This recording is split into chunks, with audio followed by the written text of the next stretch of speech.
Hello viewers, welcome to our channel.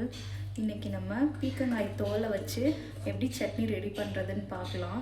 என்னதான் நம்ம பார்த்து சீவினாலும் இது மாதிரி தோலும் சேர்ந்து சீவிடும். அதை நம்ம வேஸ்ட்டாக தான் தூக்கி போடுவோம்.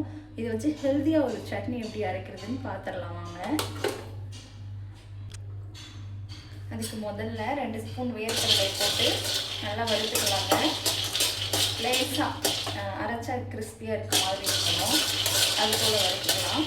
நெக்ஸ்ட்டு தேவையான அளவு எண்ணெய் ஊற்றிக்கலாங்க. எண்ணெய் லைட்டாக காஞ்சிடும். 1 ஸ்பூனுக்கும் கம்மியாக தான் இருக்கும். கொத்தமல்லி இதை சேர்த்துக்கிறேங்க. இதில் 1 ஸ்பூன் ஜீரகம் சேர்த்துக்கலாங்க. இப்போ மீடியம் சைஸில் ஒரு பெரிய வெங்காயத்தை கட் பண்ணி வச்சுருக்கேன், அதையே ஆட் பண்ணிக்கலாம்.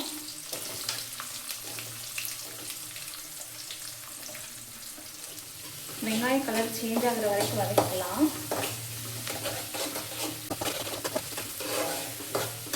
பீர்க்கங்காய் தோலில் நிறைய சத்துக்கள் இருக்குது. அது எனக்கு என்னோட சிஸ்டர் சொல்லி தான் தெரியும். என் சிஸ்டர் ரெசிபி தான் இது, அவள் தான் எனக்கு சொல்லி கொடுத்தான். 1/4 கிலோ பீர்க்கங்காயோட தோலை இது போல் கட் பண்ணி வச்சுருக்கேன், இதில் ஆட் பண்ணிக்கலாம்.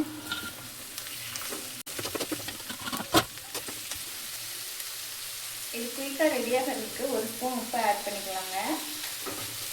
இந்த பீர்க்கங்காய் தோல்லாம் நல்லா வதங்குறதுக்கு ஒரு 4 மினிட்ஸ் தான் ஆகும்.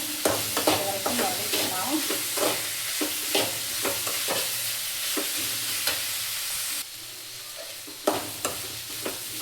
பாதிவாசி வதங்கிடுச்சு பாருங்கள். இந்த ஸ்டேஜில் 4 பல் பூண்டு போட்டுக்கோங்க.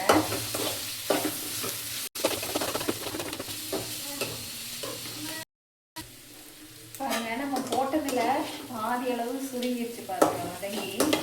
இந்த அளவு வதங்கினோடனே இதில் விதையை எடுத்துட்டு இந்த அளவு புளி நான் ஆட் பண்ணிக்கிறேன்.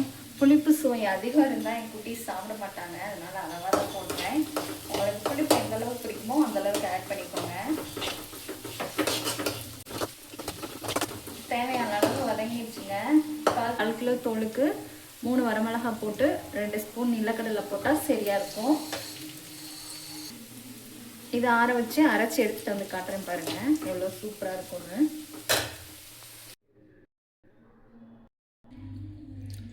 ரெடி ஆயிடுச்சு பாருங்கள். பீர்க்கங்காய் பிடிக்காதவங்களுக்கு இதை செஞ்சு கொடுங்க. பீர்க்கங்காய் தோலில் தான் இந்த சட்னி செஞ்சுருப்பாங்களா அப்படின்னு சொல்லி அவங்க யோசிச்சு கூட பார்க்க மாட்டாங்க, அந்தளவுக்கு டேஸ்ட்டாக இருக்குங்க.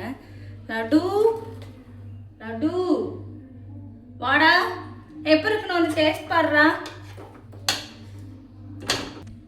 என் குட்டி செஃப் வந்துட்டாரு, எப்படி இருக்குன்னு டேஸ்ட் பார்க்குறதுக்கு காட்டுறாங்க கையா.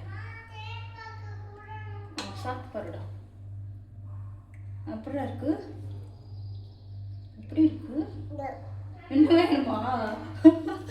இன்னும் வேணுமாடா அவனுக்கு? இந்தடா, டேஸ்ட் பாரு.